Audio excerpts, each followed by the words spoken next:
teman-teman, welcome back to TikTok episode 2. Kembali lagi bersama saya Salsabil Puspita. Di sini saya akan menemani kalian pada podcast kali ini. Tetapi saya tidak sendiri nih, saya ditemani oleh Bapak Dr. Pujirianto. Siapa sih yang gak kenal dengan Bapak Dr. Pujirianto? Yang pastinya kita udah kenal banget nih sama beliau yang asik nih. Yuk kita langsung saja sapa Bapak Dr. Pujirianto. Halo Bapak, bagaimana nih Pak kabar sekarang? Ya baik ya. Alhamdulillah baik, ya Pak, selalu. baik. Ya. Alhamdulillah. Oke, boleh nih Pak, Bapak sapa terlebih dahulu tipers yang ada di rumah biar semangat ngedengerin Oke. podcast kita. Baik, terima kasih. Assalamualaikum warahmatullahi wabarakatuh. Ya, selamat sore para tipers. Selamat bertemu kembali dengan kita ya, tipers Indonesia. Ya, khususnya tipers-tipers dari Universitas Negeri Jakarta, program studi teknologi pendidikan. Oke, baik. Nah, di sini nih kita akan ngebahas mengenai isu-isu fakta atau mitos yang ada di prodi teknologi pendidikan. Sebelum masuk ke situ, boleh sebelumnya nih Pak, Bapak memberikan pernyataan atau pengertian apa aja sih Pak keunikan yang ada di prodi teknologi pendidikan ini Pak? Oke, ya kalau kita bicara soal umum dulu ya, sebenarnya sebagai suatu bidang garapan teknologi pendidikan itu sudah memiliki keunikan, ya, karena kita bersama asosiasi sebenarnya sudah merumuskan tentang profil kita ya, profil utama ya, ada profil penunjang juga. Nah, setelah dari situ kemudian itu setiap program studi kemudian mengembangkan sendiri keunikan masing-masing. Nah, apa keunikannya?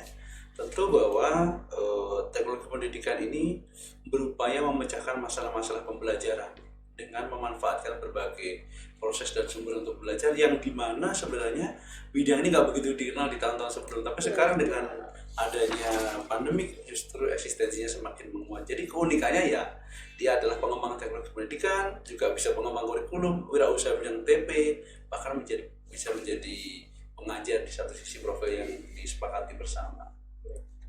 Oke, baik Pak, terima kasih. Oke nih Pak, selanjutnya nih Pak, seringkali kan kita mendengar bahwa prodi teknologi pendidikan ini lulusannya sarjana pendidikan Ya, atau SPD. iya. Untuk itu apakah hanya bergelar SPD terus kita lulusan menjadi guru atau bagaimana ya Pak? Apakah itu Ini kan mitos? iya generalisasi yang kurang tepat ya.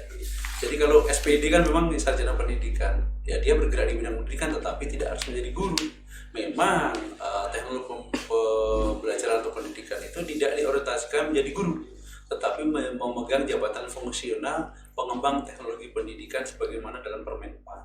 Juga ada juga yang pengembang kurikulum. Jadi kalaupun ada lulusan TP yang menjadi guru, ya itu memang bisa menjadi pengajar dalam bidang keilmuan teknologi pendidikan sendiri. Jadi dosen TP, saya kan jadi dosen TP. Ya itu mungkin ada beberapa juga yang di informasi komunikasi, juga di multimedia seperti itu. Bisa. Bisa, tapi tidak terpaku dalam. Ya memang tidak diarahkan ke sana. Kalaupun mengajar bisa, terutama berkaitan dengan bidang keilmuan teknologi pendidikan itu sendiri.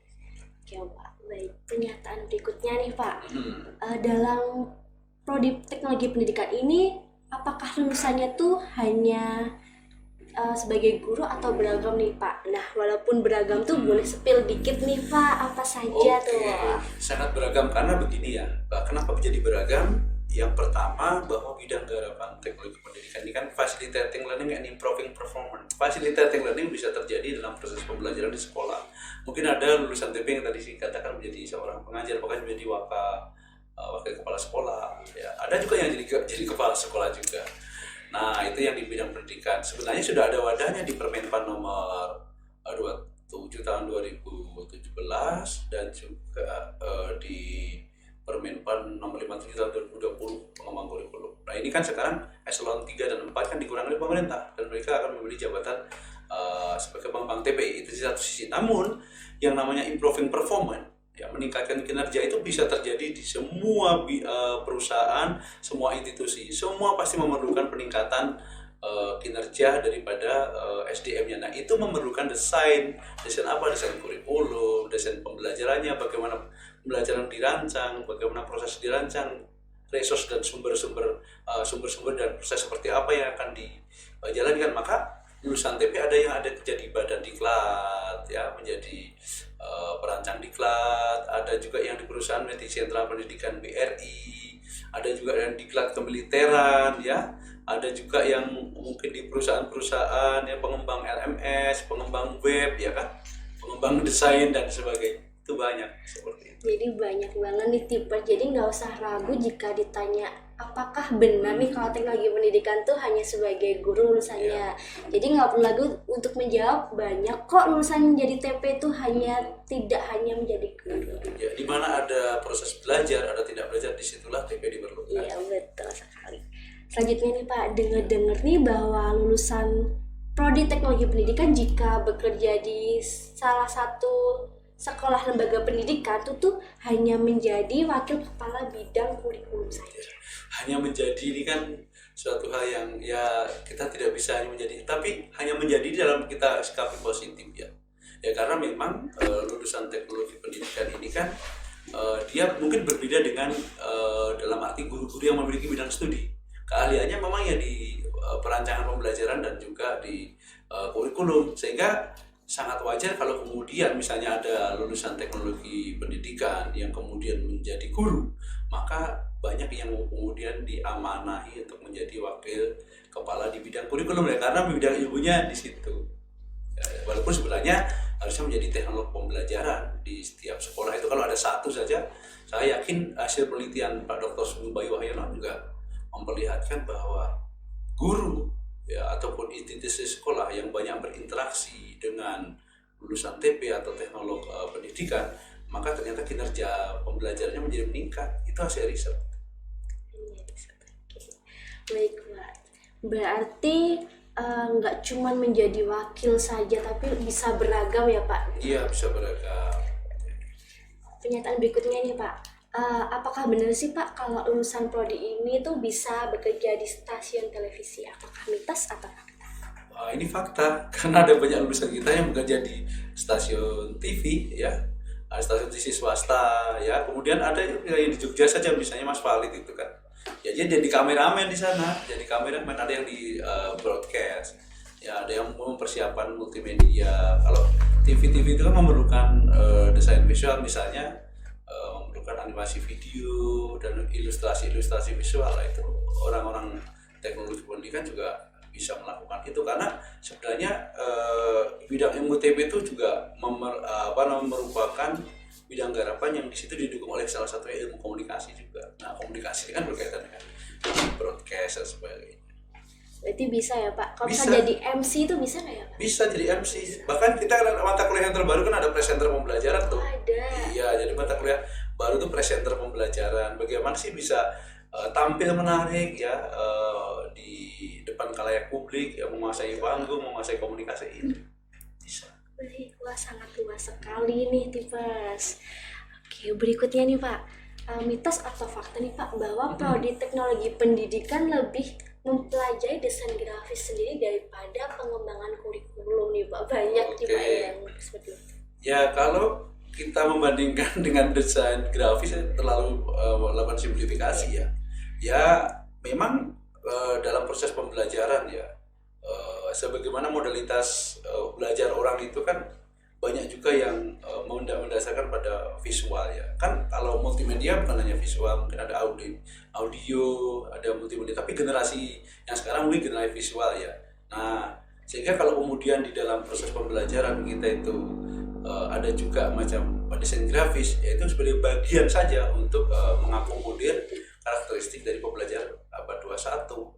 Tetapi kalau dibandingkan dengan desain kurikulum, kita sebenarnya perancang pembelajaran, dalam merancang pembelajaran bisa memanfaatkan beragam modalitas belajar itu. Tidak hanya terbatas visual, tidak hanya terbatas desain grafis saja. Desain grafis itu salah satu aja mata kuliah.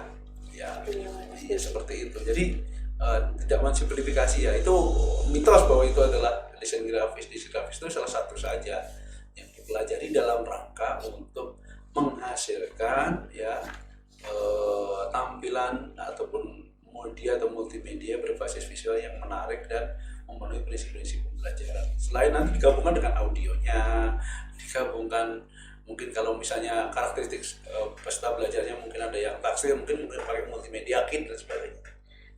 Oke, berarti nggak hanya terfokus dalam desain saja ya? Iya, tidak. Lebih ke arah perancang pembelajaran tadi. Oke. Pernyataan berikutnya nih Pak, mata kuliah pedagogi kritis ini kan hanya ada di semester 3. Dan saya dengar ini cuma ada di prodi teknologi pendidikan saja nih Pak. Apakah mitos atau fakta nih Pak? Karena di prodi lain tuh kayaknya tuh jarang nih Pak ada mata kuliah tersebut gitu. Iya, memang mata kuliah pedagogi kritis ini diinisiasi di Pak Dr. Bayu Wayono ya sama saya. Saya udah nulis bukunya nih, ada di pedagogi kritis. Jadi kita harapkan mahasiswa itu di dalam menerapkan bidang ilmu garapan teknologi pendidikan juga memiliki perspektif kritis. Jadi tidak memiliki pandangan yang sangat linear developmentalis, bahwa teknologi itu ANSI itu selalu kemudian dipandang teknologi satu-satunya cara, teknologi dalam arti hardware, software ya.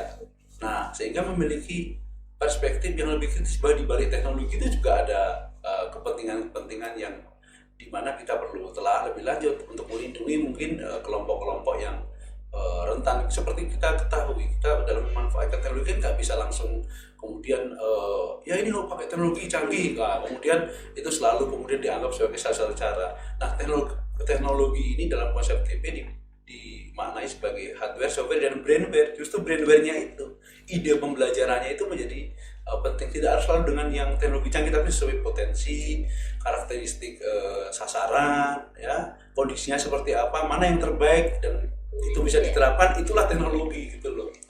Jadi jangan berpikiran yang tadi linear developmentalis tadi. Oke, baik. Berikutnya ini Pak, pernyataan berikutnya nih Pak. Bahwa untuk merancang e-learning, mahasiswa tuh hanya belajar coding, jadi hanya fokus belajar coding terlebih dahulu nih Pak untuk bisa belajar e-learning ya Pak. Sekali lagi, TP itu kan ilmu terapan ya. Jadi kalau dia mau merancang suatu misalnya e-learning ya, pembelajaran berbasis online, dia sebenarnya yang terpenting adalah menguasai prinsip-prinsip pembelajarannya, desain pembelajaran. Jadi ketika kemudian itu dirancang, didesain memenuhi prinsip-prinsip pembelajaran. Soal teknis kemudian dia akan bisa melakukan programan, bisa kemudian mendesain sendiri, ya itu bagus. Tetapi sekali lagi karena ilmu terapan dia harus bekerja sama dengan subject matter expert, dengan bidang ilmu lain, pemrograman, ahli pemrograman dan sebagainya. Namun ide pembelajarannya bagaimana kemudian untuk terjadi tindak belajar yang efektif dan efisien dengan perancangan e-learning, maka itu adalah tugasnya TP. Tetapi di teknologi pendidikan juga dikenalkan bagaimana algoritma, kemudian pemrograman, supaya tidak sekedar ansih bahwa dia berkaitan dengan desain interaksionalnya, tetapi juga memahami aspek-aspek teknis, sehingga nanti itu akan semakin berkembang kalau kemudian memahami aspek teknisnya, pemrogramannya, kemudian juga aspek desain interaksionalnya. Jadi ini adalah suatu kompetensi yang ada core-nya, tapi ada juga yang generik bisa mendukung kompetensi utamanya itu. Jadi nggak perlu takut ya Pak untuk belajar e-learning tuh harus coding gitu Pak? Oh, ada melulu itu. Jadi nanti bahkan mahasiswa bisa mengembangkan sendiri dengan dasarnya itu, bisa mengembangkan. Jadi kan kemudian justru yang terbagus adalah dengan belajar prinsip interaksionalnya, kemudian mengetahui tentang bagaimana pemrogramannya, malah bisa langsung menerapkan, mengembangkan daripada belajar pemrogramannya sendiri, prinsip pembahasannya nggak punya, atau prinsip ininya punya desain interaksional tapi nggak bisa. Nah ini kan suatu kombinasi yang unik sebenarnya, malah ciri khas daripada TP itu di situ. Sangat unik sekali. Oke, berikutnya nih Pak, saya dengar-dengar dari cutting juga bahwa tugas kuliah di teknologi pendidikan ini banyak yang berupa proyek. Namun setelah selesai mengerjakan proyek tersebut, mahasiswa prodi teknologi pendidikan ini diminta hanya untuk menyerahkan laporan praktik saja. Apakah itu satu fakta? Ya, ini jadi kita memang mencoba mengembangkan outcome based education waktu itu awal, kemudian sekarang case method ya, dan juga project based. Tetapi kan tidak semua mata kuliah, tergantung pada karakteristik mata kuliah. Nah, kenapa kita berbasis project? Ya karena pertama, project itu melatih mahasiswa untuk berkembang dari segala aspeknya ya, mungkin dari kerjasamanya, kemudian merencanakan proyek, menilai, mengevaluasi, melaksanakan dan sebagainya. Nah, dan proyek ini kan menghasilkan produk nyata. Nah, produk nyata inilah sebenarnya yang memberikan pengalaman bagi mahasiswa, karena bidang ilmu terapannya harus bisa menerapkan apa yang sudah dipelajari itu ke dalam produk nyata. Dan ini biasanya di semester atas sudah dimulai untuk menghasilkan produk-produk, dan produk-produk kemudian dikumpulkan, biasanya kemudian dievaluasi bersama, dan di akhir nanti akan ada pameran produk yang terbaik, itulah yang akan yang bagus-bagus kita pilih ya, kemudian dipamerkan melalui pameran TP baik online maupun kalau nanti bisa luring, sehingga terjadi komunikasi dengan publik, bagaimana respon publik terhadap produk-produk TP ini. Kembali lagi kemudian memberikan masukan kepada produk TP, apakah sudah bisa diterima publik, apakah sudah memenuhi harapan publik dan sebagainya. Seperti itu ya, memang harus begitu. Bukan hanya belajar teori ya, tapi tetap teori ya, tapi bisa diterapkan dan dilaksanakan seperti itu. Pameran TP itu biasanya di semester berapa ya Pak? Kita dirancang di semester sebentar ya, kalau nggak salah, kalau nggak 7-8 apa ya, apakah di sekitar itu ya. Jadi ada PKKKN kalau nggak salah di 8 nggak 7 ya, saya nggak lupa di kurikulumnya, tapi semester itu. Berarti pameran itu satu angkatan ya Pak, kelas A Iya, dan kelas B? Iya, satu angkatan kelas A, B, 2 kelas itu melaksanakan pameran, dan biasanya punya tema tertentu. Misalnya Gradopedia, kalau dibuka di Google ada Gradopedia, itu di secara online, itu produk-produk TP ada di situ ya. Oke, baik. Selanjutnya Pak, yang terakhir nih, menurut taksonomi ini variabel pembelajaran karakteristik siswa itu termasuk dalam variabel yang tidak dapat dirubah nih Pak. Untuk itu, apakah pernyataan tersebut itu menurut Bapak mitos atau fakta? Oh, jadi maksudnya taksonomi variabel pembelajaran ya, Reglut ya, teorinya Reglut gitu. Iya, betul. Ya, kan sebenarnya gini, di dalam TP itu kita mengenal bahwa di dalam merancang memanipulasi pembelajaran ya, atau mau menerapkan strategi pembelajaran itu memang mendasarkan pada 3 hal. Yang pertama adalah karakteristik materi, kemudian kompetensi atau tujuan pembelajarnya, dan ada karakteristik siswa. Nah, karakteristik siswa atau pengguna program itu menjadi acuan utama di dalam memanipulasi pembelajaran. Jadi kan memperhatikan tujuan dan karakteristik materinya.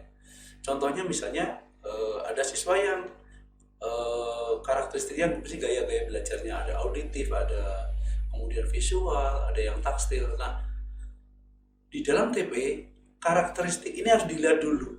Yang mana ada karakteristik yang merupakan given faktor, artinya dia nggak bisa dirubah. Contohnya misalnya dia memiliki keterbatasan pendengaran. Nah, itu kan berarti harus bantuan teknis yang sebagainya. Tapi kalau misalnya ada siswa yang kurang termotivasi, dia kemudian tidak suka berkelompok, nah kita bisa kembangkan suatu model-model pembelajaran yang bisa membuat motivasi.